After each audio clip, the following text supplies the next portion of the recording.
This podcast is brought to you in conjunction with Hustro.com, a leading construction management software tool. Because I lived it. I lived the experience of being in that dark place, you know, and the factors that drove me in that direction. And I want to make it perfectly clear. I'm not a doctor. I'm not a psychologist. You know, I'm not a counsellor. I'm someone who's lived the experience to the point where I was on the edge of taking my own life. And the whole story, which we'll cover over the next sort of 40 minutes or so, will show you why I ended up in that situation and why I do what I do now. But as I said previously, you know, most suicides are preventable. Hello everybody, Gavin Coyle. I'm the Gaffer back again with a great guest today. Darren Barden is in the UK and he's founder and CEO of iTalk MH Ltd, which is a very interesting company that goes and works with companies in different sectors, not just the construction sector.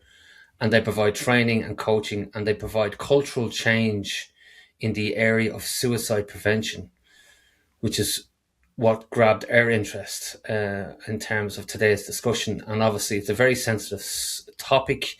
If there's anything that triggers you with regards to the topic, please reach out to the Samaritans or to other organizations such as the Samaritans to get some support with whatever is that trigger.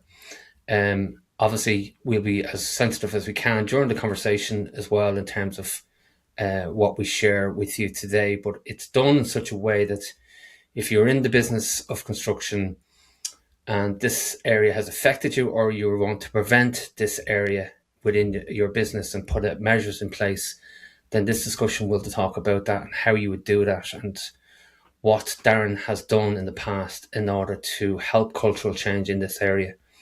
It's a very interesting topic. It's a very fascinating area, and Darren has some insights, both personal and corporate, to tell us today, and I'm looking forward to unpacking it with him.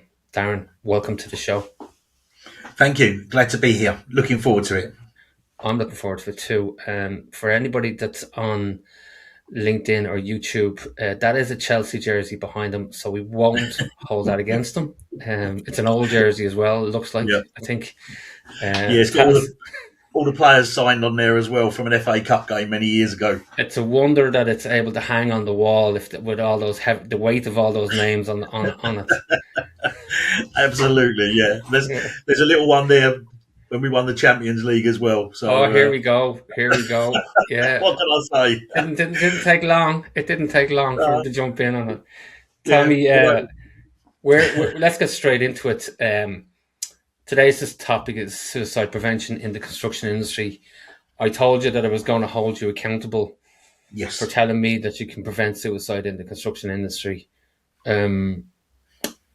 Tell me why you're so adamant that can happen. Because I lived it. I lived the experience of being in that dark place, you know, and the factors that drove me in that direction. And I want to make it perfectly clear. I'm not a doctor. I'm not a psychologist. You know, I'm not a counsellor. I'm someone who's lived the experience to the point where I was on the edge of taking my own life.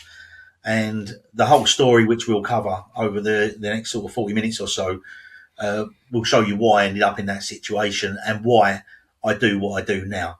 But as I said previously, you know, most suicides are preventable. Not all suicides are preventable, but we all need to be doing a little bit more to prevent those ones we can prevent. Yeah, it's a very bold statement, and I did say I was going to hold you accountable to it. Have you any sort of measurement or metrics that you have that you can sort of put out on the table in terms of people that may have maybe have through the help of yourself or your program have, you know, saved themselves? Yeah, so there's various examples, obviously without naming names, but what it is what I believe passionately in prevention over cure. Okay. What we've done for decades, and listen, the construction industry's come a long way. It's been on a huge journey. If you go back even just 25 years ago, 30 years ago, you know, how we were with health and safety. Mm-hmm. You know, you go on sites now, the facilities are incredible. You know, not on all sites, but most of the major sites, the facilities are incredible. Yeah. You know, health and safety has been the number one topic when you're creating a site. You know, it's not just hard hats and high vis, it's everything else. It's no trailing leads, it's the dust exposure, you know, noise, everything. Now, if you go onto a HS2 site now, you know, they're the cleanest I've ever seen a site. They're the quietest I've ever seen. You know, the canteens, the food is incredible. You know, and this is how it should be. You know, but that didn't happen overnight. That needed to be a cultural transformation. And that's what I want to try and create. That's what we want to try and do with iTalk, is create a culture that makes it not just a physically safe site, but actually a psychologically safe site as well. And it's not just the sites, it's actually the whole workplace. Yeah. So, because quite often when we talk about construction, you know, we visualize, you know, a guy with a hard hat on, high vis, pair of safety boots, going about his work. You know, there's so much more to it than that. You know, there's the back office, there's the salespeople. You know, so it's, you know, there's a lot of things that go on in construction that not necessarily just on a site, and those people are equally as important, and we shouldn't lose sight of that as well.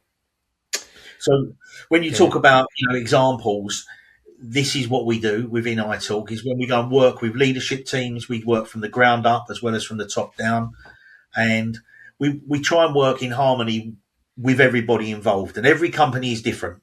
So if we just had a simple framework that we could introduce to every company, that would be brilliant, but it's not that way.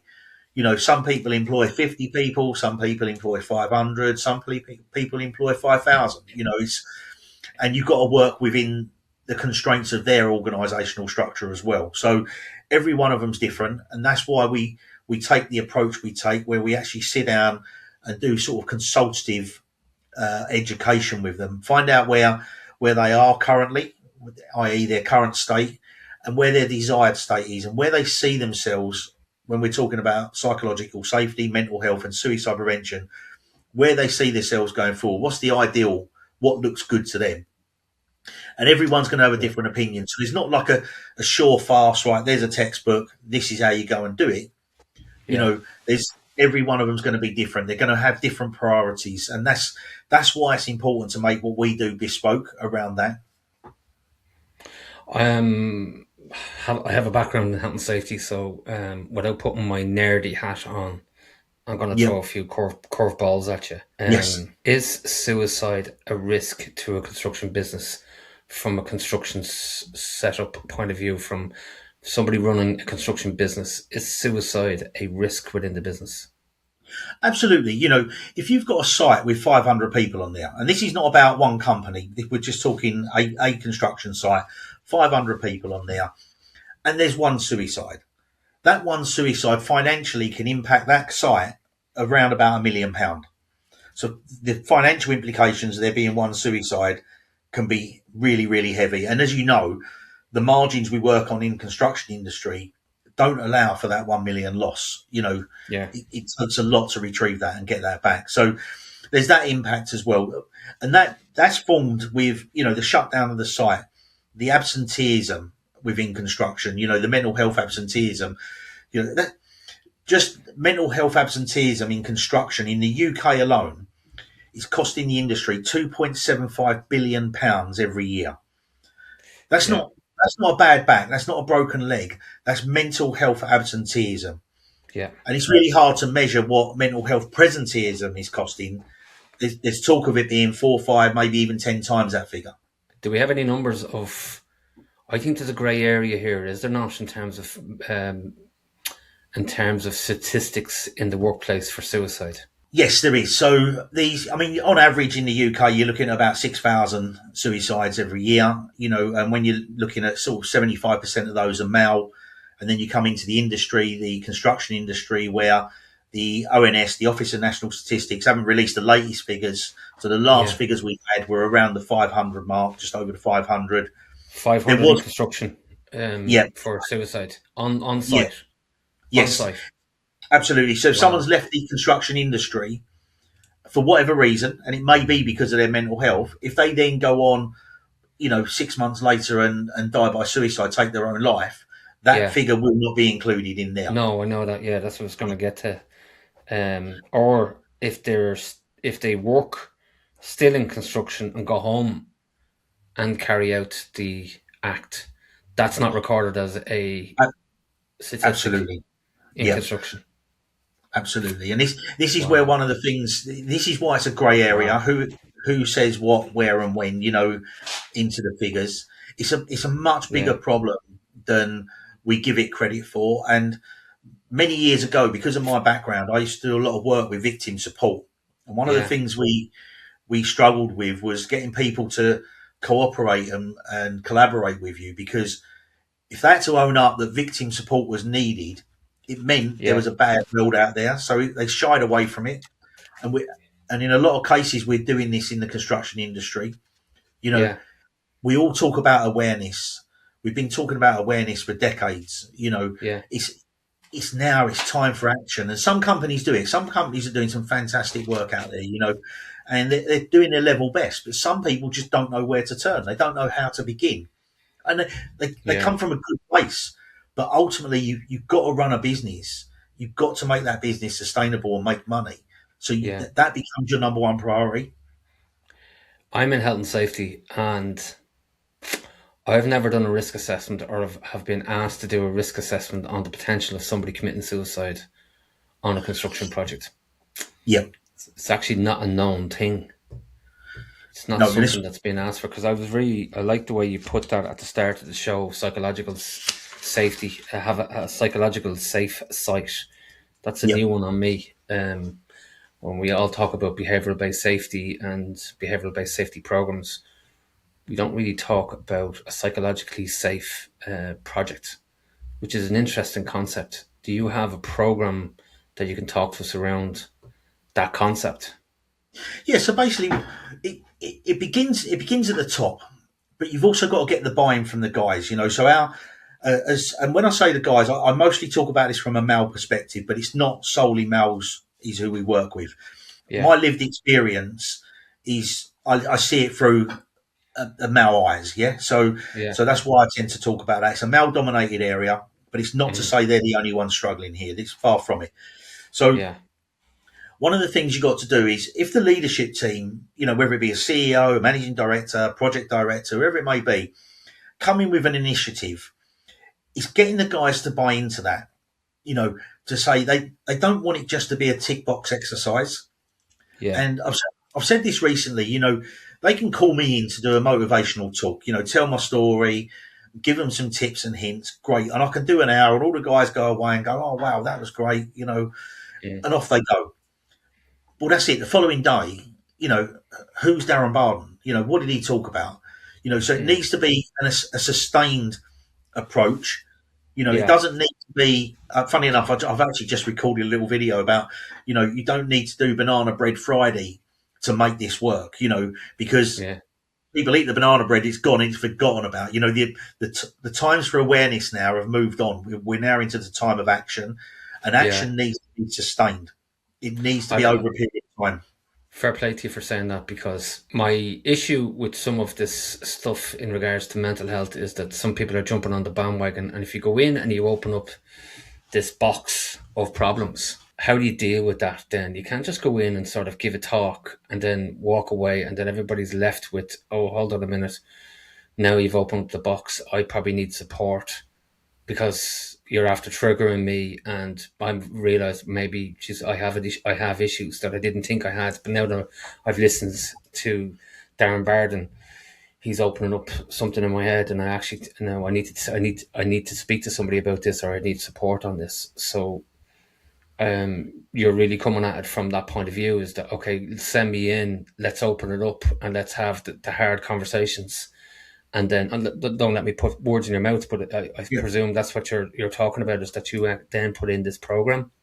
Absolutely. So what we do is, as I said earlier, we look at the current state of the situation. What they're doing at the moment. They'll tell you they do. We do stand down days. We do this initiative. We do that initiative. We put everyone through this training course, and it's all great.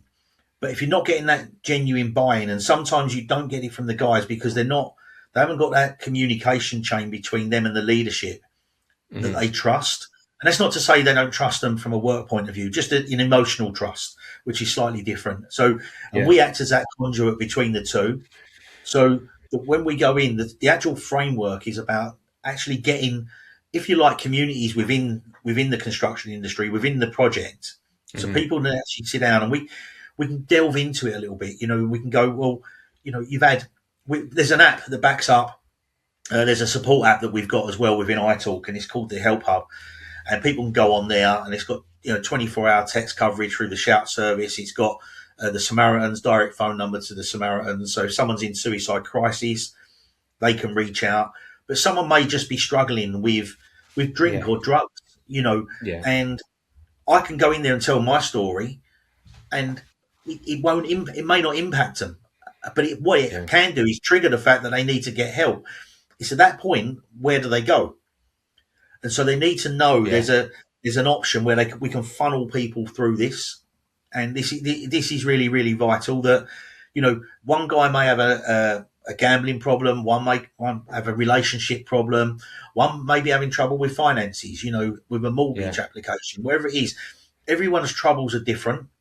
Yes. And it becomes a minefield, so much noise out there about every subject. If you Googled mental health now, the opportunities, the options that come up are billions. You know what I mean? It's there. But where do you go? Where do you choose? So what we've done, we've vetted a lot of organisations that we work directly with, and we bring those specialist people in. I can't be a specialist in all these subjects, And one of the things on site, alcohol and drugs, still a huge problem in the industry. And even if it's, they're not drinking on site, but they're just turning up hungover, on a regular basis. The impacts that has on a site, on the people around them, so it might just be they just need a bit of help. Are you looking to spend less time on paperwork and more time making things happen on site? Hustro.com is the simplest construction management software out there. Streamline inspections, defect reporting, and all your project documentation, all in one app.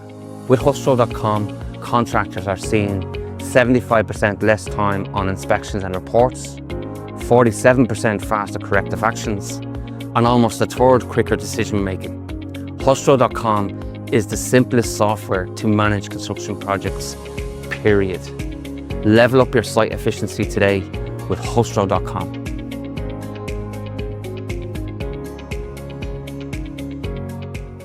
Do you mind, Darren, if we roll back and maybe, are you okay sharing your personal story with us and just give us that context of how it's so close to yourself? Absolutely, yeah. So I was probably, you can tell, run-of-the-mill guy, used to be up the pub on a Friday or Thursday when we used to get paid weekly and things like that back in the day.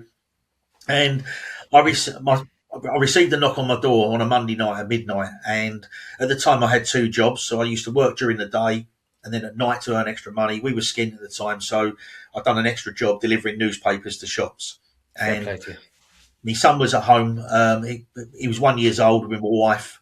And the knock on the door came. I went downstairs because that's what we used to do. If one of us overslept, because we were starting work somewhere between midnight and 2 a.m., you'd just go and knock on the door and say, listen, you've overslept. So getting a knock on the door wasn't a regular occurrence, but it wasn't unusual, So, so I went downstairs, opened the door, and two guys basically looked at me, came in. And at the time, I thought I was being beaten up. It turns out I was being stabbed. They surged forward and they stabbed me over 20 times in my head, back, chest and legs in a frenzied knife attack. I had 3 different blades used on me, and which meant one of the guys had a blade in each hand. They use a Stanley knife. They put 2 blades in a Stanley knife, and they separate it with a match. So when it cuts you, it can't be sewn up. Oh, I know that. So I had that across my chest. To be fair, that was more of a scratch, and they broke the Stanley blade off in my skin there. The one in my back, you could put your whole hand in. The one in the back is my legs, So I had 7 serious stab wounds in my skull, one of them across the back here. It would be safe to say you've had better days. Yeah, exactly. which is really funny, actually, because when Sorry the for police laughing. started, yeah, when the police started investigating, CID guy came to me and he said, "Listen," he said, "you got to put this down as a bad day at the office." I was like, no shit, I'm glad you Sherlock. can You know laugh what I about mean? it. Oh my God, that is horrific, man. That is absolutely Yeah. horrific. I was going to say, it turned out to be a professional hit, but mistaken identity. I'd never been in trouble with the police Jeez. before, so we don't know if it was wrong house, wrong person. Obviously, from my point of view, it was both. Wow. My wife and 1-year-old son were upstairs at the time, and that was it. And that was the beginning of the journey for me. It was, I was 29 years old. We'd just Wow. bought this house. We got a new baby, and it was tough going. But at 29 years old and being stereotypical alpha male, you sort of dust yourself off. You put everything to the back of the brain, and you carry on with life. Yeah. And fortunately, what I didn't do was actually deal with the situation. So 13 or 14 years after, I ended up going through a bout of what we now know is PTSD. And Yeah. post-traumatic stress disorder is quite common in people from the military of soon active service, and it can be a delayed reaction. And I got that, Yeah. entered into a bout of depression, which drove me down to the point where I was on the edge of suicide. I'd planned out when I was going to take my own life and so on. Fortunately enough, I didn't. And, it was tough times. It was the depression probably was over a couple of years, and it was a real slow decline. And when I look back around my social circle, my friends, the amount of friends, I had a huge network of friends and family, Yeah. so there was none of this. I was so alone. I was so lonely. But I was in a pub 3 nights a week, with loads of people. We was partying on Saturdays. There was no shortage of friends and family around you. But I was so alone. So I can't. It's really hard to describe how alone you feel, and that's the bit that drove me to the edge, if you like. And there's this sense of being surplus to requirements. This, no one's going to care if I'm not here anymore. And I knew no one cared. And obviously this is all made up in my head at the time. This was going on. I didn't have control over my emotions, Yeah. and I will always state that if I got a choice now of taking the stabbing or the depression, you've got to choose one, Darren. Give me the stabbing all day long, because the depression was 1,000 times worse. Wow. It was so far away from anything I would know as a human. If you go out and play football and you break your leg, the pain's there, but it heals. Yeah. But then what happens then is actually sometimes that it's the emotional side, the mental side of things that actually may not heal. You broke your leg playing football, doing something you like, or at work, and actually the financial implications of that can cause you huge mental health issues, stress and Wow. anxiety. And so it's that side of things that I don't want other people going the same route I went down, and that's why I focus on prevention over cure. Thank you so much for sharing the story with us, and that's horrific, absolutely horrific, and well done to you for coming out the other side of it. Well done to your family, obviously, because you obviously have a strong family and support network to get you to where you are today. Otherwise, you wouldn't be here, obviously. If it wasn't for my wife, I wouldn't be here now. She's super strong. I mean, we've been together nearly 40 years now, 30 odd years married, and she kept everything on a level around me. So while all this chaos in my bubble was going on, the bubble outside remained sort of stable. The kids grew up. We kept a lot of what was going on with me away from the children, and she done all that. She managed that situation brilliantly, and that for me was probably is the reason why I'm still here. Yeah, like a good partner, white and gold, and all that kind of good stuff. Yeah, absolutely. Tell me, where's the connection with construction? So on and off, I've worked in construction, supplied in construction. So many years ago, when I first left school, I was actually a sign writer by trade, and we used to do a lot of building signs, and we'd go onto site and dig the holes, climb the ladders, fit the signs. So my work was always in and around construction of some description. Whether it's I was never a builder. I mean, I'm quite good with tools. I've rebuilt my house a couple of times, and but more recently, over the last sort of decade, I've worked for Hilti, the power tools. And my role was within tool hire, which was going in and training people on site. You know, you'd be surprised, people pick a drill up and, you know, they don't know how to use it. You know, they pick a breaker up, they don't know how to use it. And, you know, our role was to get round, educate people on, you know, why you should use the tools you use, you know. So, so I've been involved in construction in various guises over the years. And it's an area I can just see that needs help. Oh, big time, yeah, big time. Did you obviously you got medical intervention for yourself? I take it, did you at the time? Yes. So no, from a medication point of view, I didn't take any tablets back then. Okay. Okay.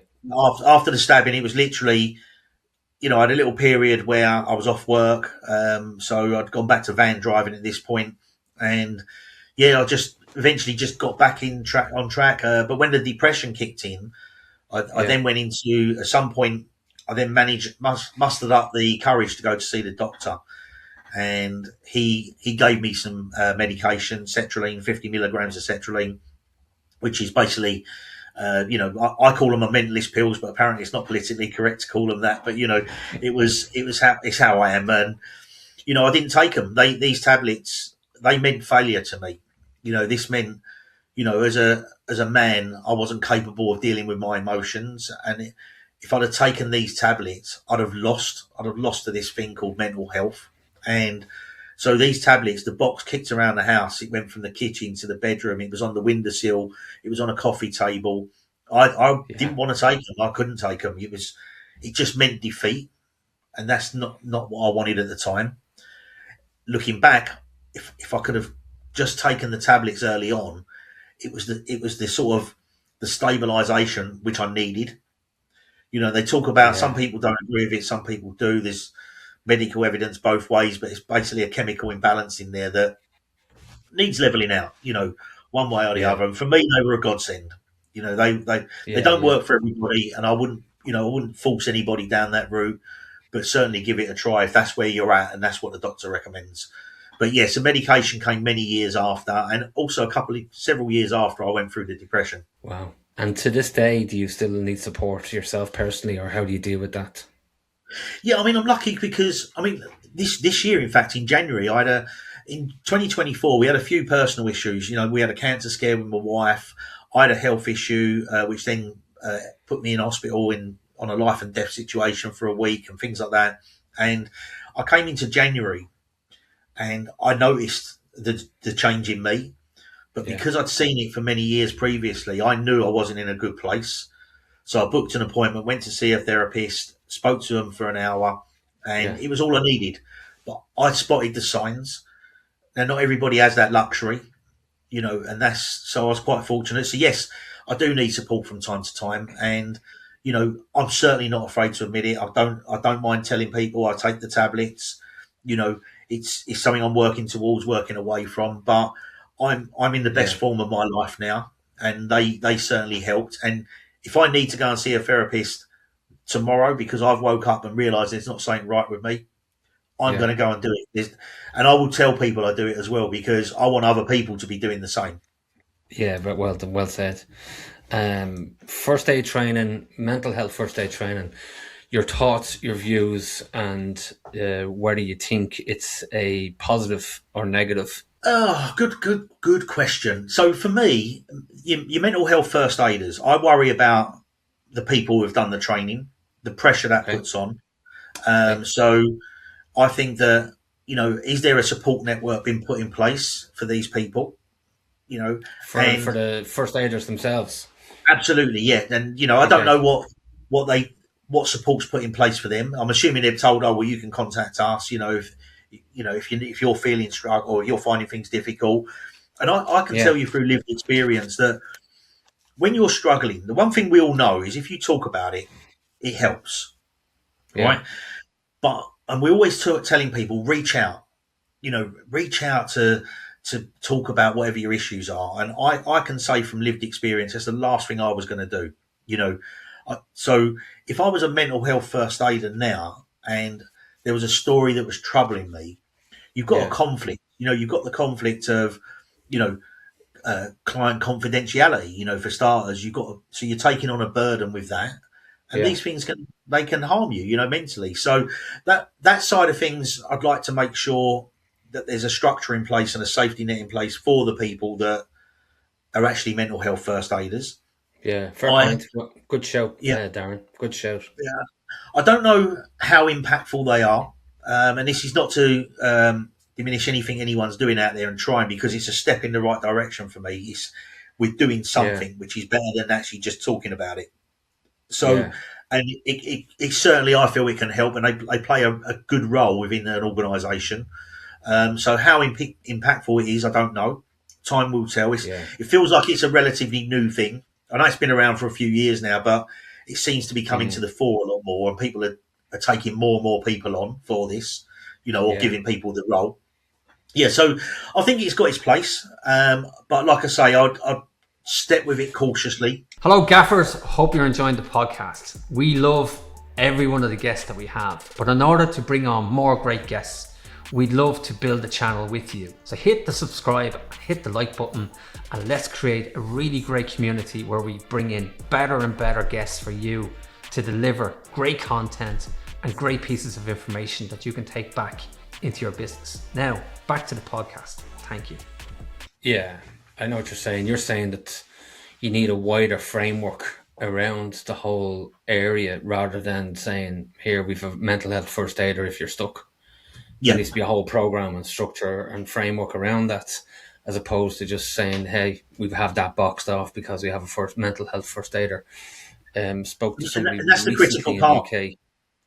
Sorry, mate, go on. That is the critical part, 100%. Yeah, you're as we spoke earlier on, you're opening up a box and you're playing on people's emotions, and you're bringing out all this information, and then what do you do with it? Where's it going to go? Like, how do you manage that? Like, it's all right bringing it out, and it's great that people have someone to talk to, but where does it go? How do you manage that situation? And this is the other thing as well. You know, you go from, you know, a CEO of a big organisation, a construction company, who's got his regional directors, and then he's got the project directors, the project managers, the team leaders.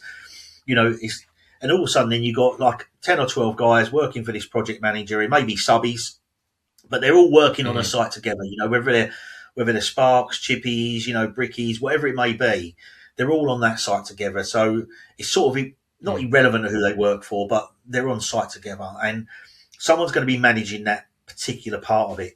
And for me, it's about how can that person, that project manager or team leader, whoever it may be, how can they spot there's an issue before there's an issue? You know, they all go up, I don't know, the first Wednesday of every month, they all go up to the pub and have a couple of beers together, or, you know, do a bit of 10-pin bowling, whatever suits them.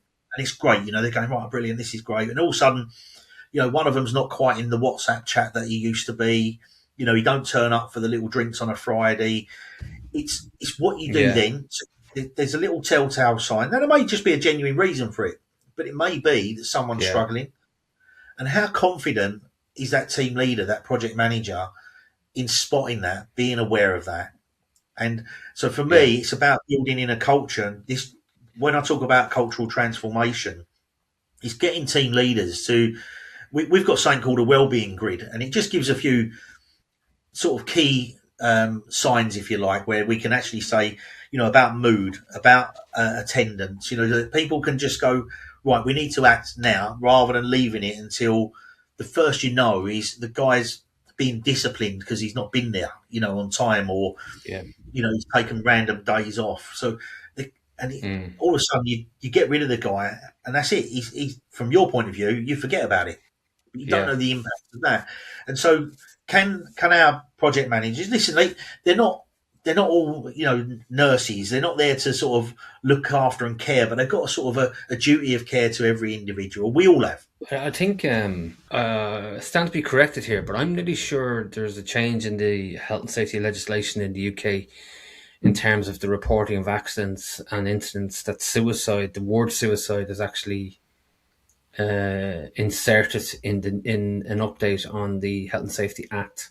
Yeah, there's also a new British standard for suicide prevention in the workplace, which is a guide, which was Really? launched on the 19th of November. Yeah, so I've got a copy of it here actually.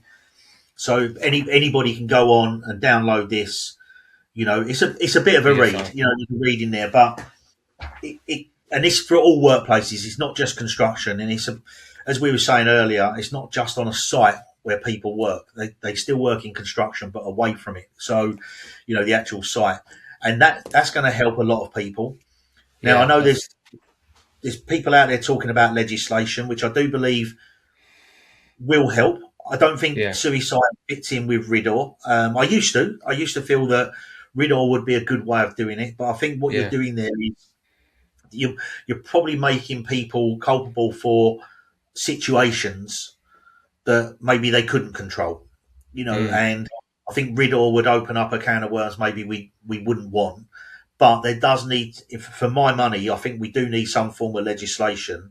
And if that means taking on the new British standard and saying, right, listen, we're insisting as a construction industry, as a body, we're insisting this is what happens when there's a suicide. There needs to be an investigation.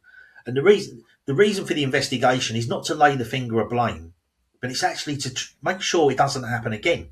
Let's learn from it. And this is going back to the cultural transformation, which I talk about all the time, is that mistakes happen and things go wrong, right? But it's no good just disciplining it and moving on, and dealing with it on face value. Let's find out. Let's do a real digging work and see why the problem occurred in the first place, so we don't make that mistake again. So we learn as we go. And we need to do that with suicide prevention. We need to do it with mental health.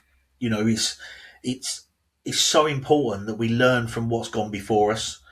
And to do that, we need to do the investigations with suicide. It needs to happen. Then, I'd love one of the big tier 1, tier 2 companies to come out and say, right, if there's a suicide on our site, we are going to carry out an investigation. Right? Yeah. That's not law. They don't have to do it, but I'd love it if they did that, and actually carried out, get the relevant people in to carry out an investigation so they can find out what went wrong. Was there anything more we could do?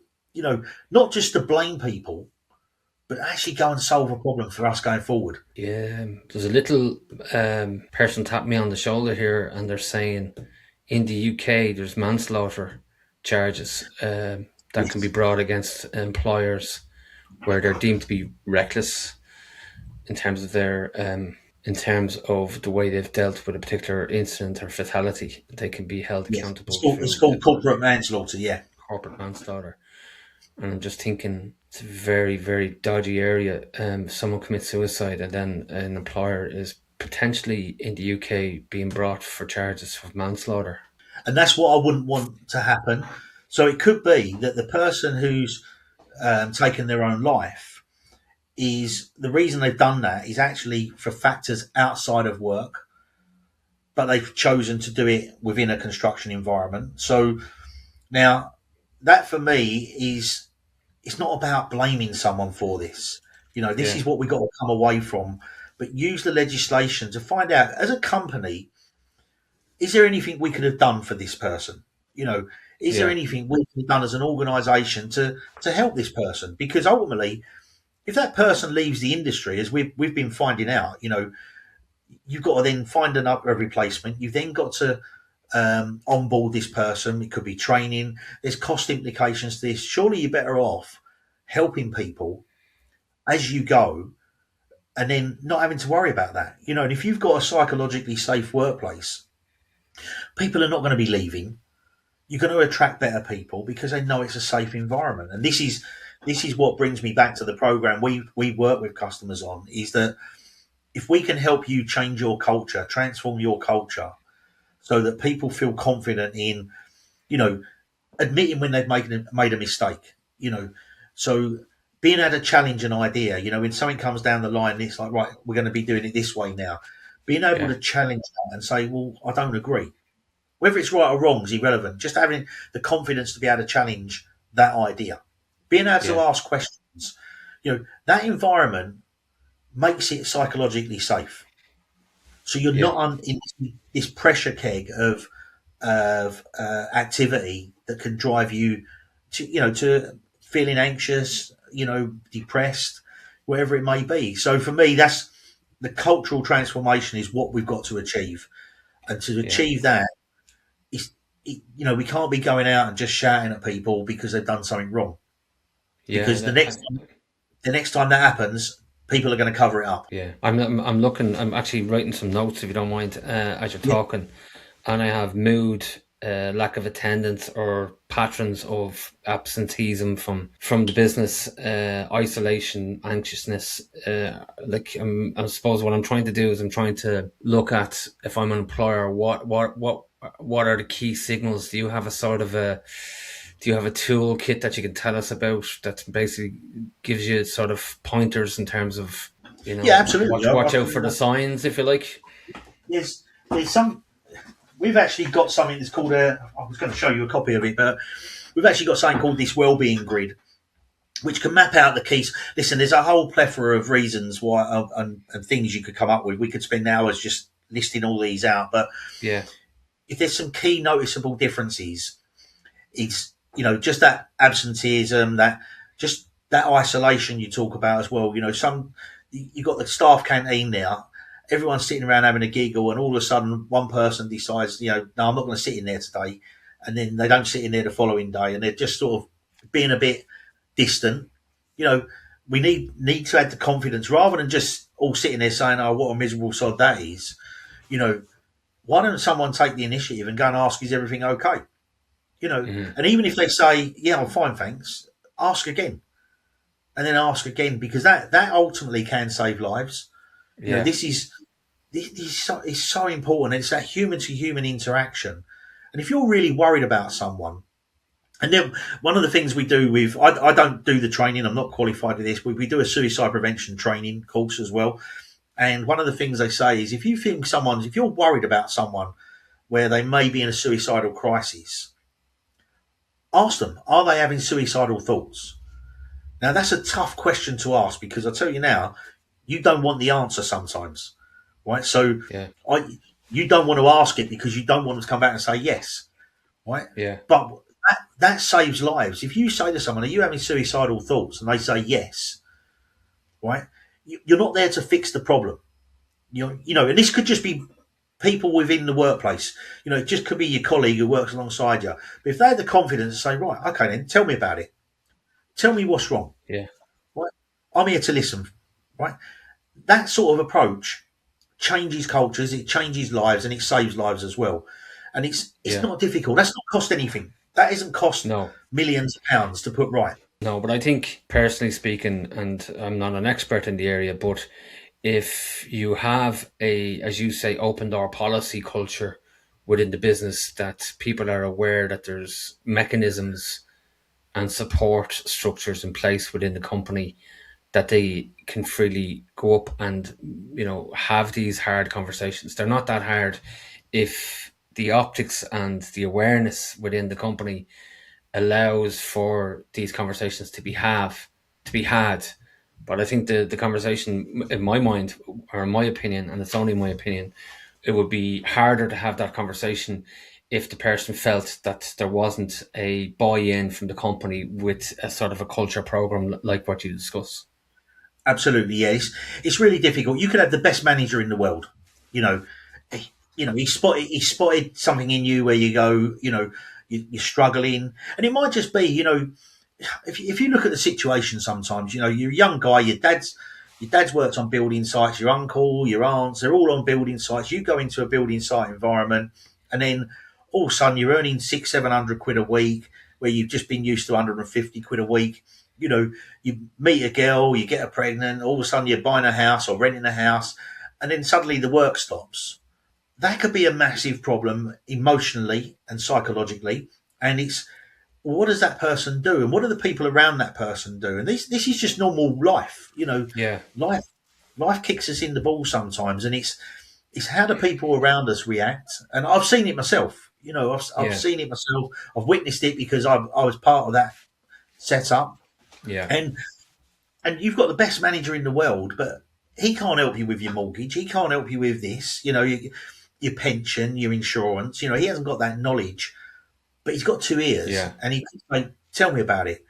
And if that manager's then got the confidence to ask and support and listen, and then also to go, come on in, let's go and find some help. Let's go and see if we can get you. That changes the whole environment around that situation. And it's I know, listen, what we do is not free, but actually that scenario is free. If you can educate and transform that culture within a business so that everybody stops, takes a moment and actually deals with it face on, human to human, which is what we are as human beings. We're social beings. Let's have a conversation and let's see if we can get someone some help. That transforms lives, and that's really, really important. But that needs to be educated as well into people. Yeah, and like as you're talking there, Darren, I'm actually thinking as well. We tend, and my bias, and it is my bias, would tend to feel that this particular topic is more related to the guys on the ground and the guys, doing the hard, 10-hour shift on the building site. But it can also be the executive team.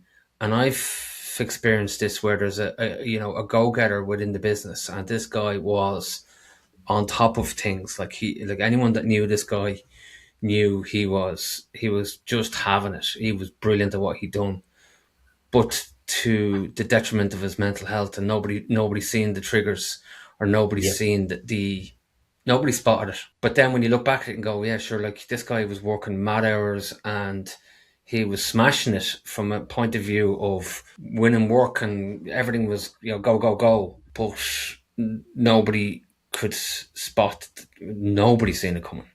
And I think that I think we do have a bias that we think it's just the guys on the ground that needs support, but the executive team leaders definitely shouldn't be overlooked. And this is it. This is why it's important to say, when I use the phrase psychologically safe workplace, it's for everybody. And, these people, he could have been having problems away from work. And for him to bury that, his idea was like, right, I'm going full on with my work. Yeah. And his work was his distraction, which is not dealing with a problem. 100%. And this is where I so often talk about this human to human interaction, which we've, especially since the lockdown days and COVID days, we lost a lot of that. And for me, it's, if someone was to sit him down and just say, listen, let's have a cup of tea. We're always at work.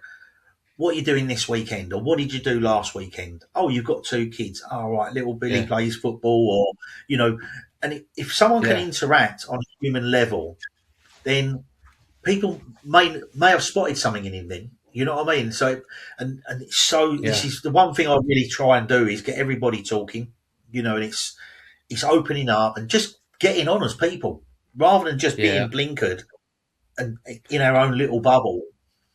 I was going to ask you there, if you don't mind, and I'm probably putting you on the spot, but is there one thing that people can take from this conversation today, as employers or as construction people working in construction? Is there something that we can take away today? Say, you know what, there's a win.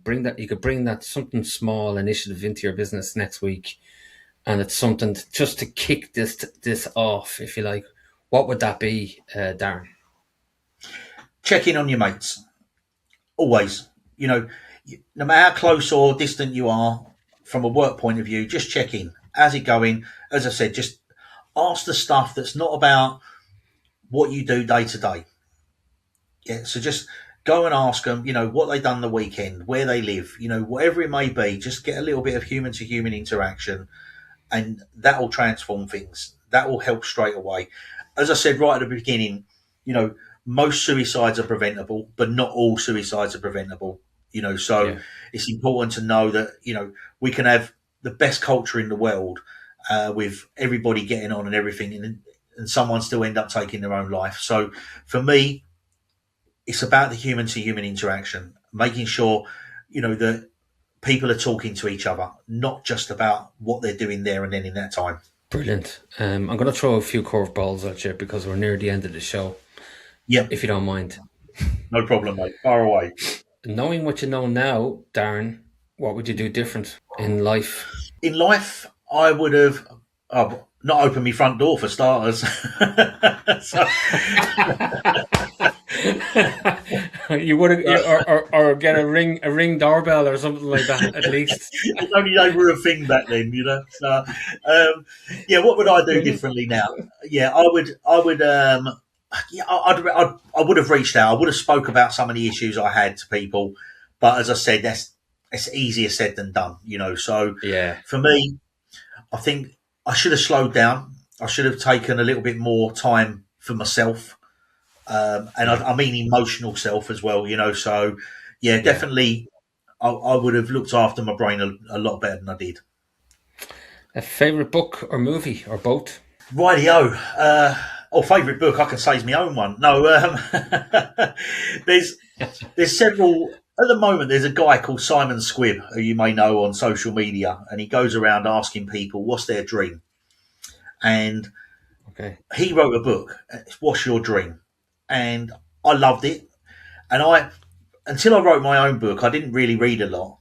And it takes me a while to read a book, but I'm quite enjoying the process now. But his book I read twice, and I've never done that with a book before.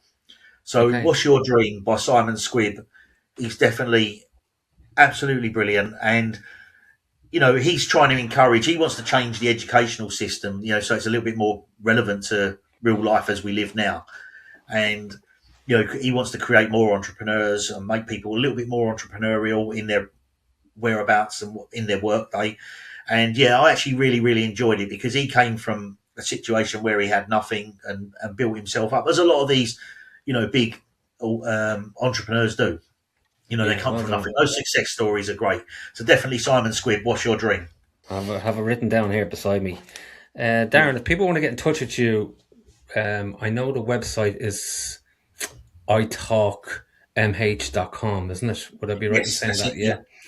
Yeah. How do people get in touch with you? What's the story? What can you do? Give us a bit of a background on that. So ideally, visit the website. The contact emails are on there and things like that.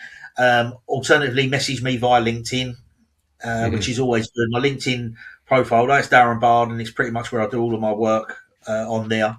And certainly reach out. And what we'll do is, step one is actually we'll come and speak to you and your company. Yeah. You know, let's find out where you're at and where you want to be. Once we know that, we can then create a program that fits for you and what you do in your company. So definitely reach out. We encourage these to be face-to-face wherever we can. You'll hear this from me all the time. As much as we're on camera now and it's got its place, you can't beat face-to-face interactions. And so we'll try and do that wherever possible because that's what the culture is going to require when we get things moving. Yeah. So definitely reach out, get us in. Let's have a conversation. There's nothing to sell there. It's actually creating awareness for you to see where you're at the moment and where you want to be. And it may not involve us. It may not be, you know, something that they come in and say, right, okay, then we're going to get iTalk in and we're going to do this. They may have their own plans, but unless we have a conversation with them, they won't know where they're at or where they want to be. And we trigger that. So reaching out to us via the website, you know, via LinkedIn is probably the best route. Brilliant. And for anybody listening or watching the show today, again, if there's anything that we talked about that triggered you today, please go to the relevant organizations like the Samaritans and please get some support and help. It is a tricky subject, so we try to be as sensitive as we could during the whole process. But Darren, obviously, he's on LinkedIn. You can get him to the website as well. If you need to talk to somebody, I'm sure Darren will pick up the phone and have a chat with you. No problem. Absolutely. Darren, thanks very much for joining us. Please keep going, keep doing what you're doing, and delighted to see the work that you are doing. And it's a credit to you to come through that trauma that you did come through. And so from your own personal point of view, we hope that you manage your own mental health as well so that you can continue to help other people. Thank you. Thank you for having me and giving me the chance to actually share what we do. Take care, pal. All the best. Thank you.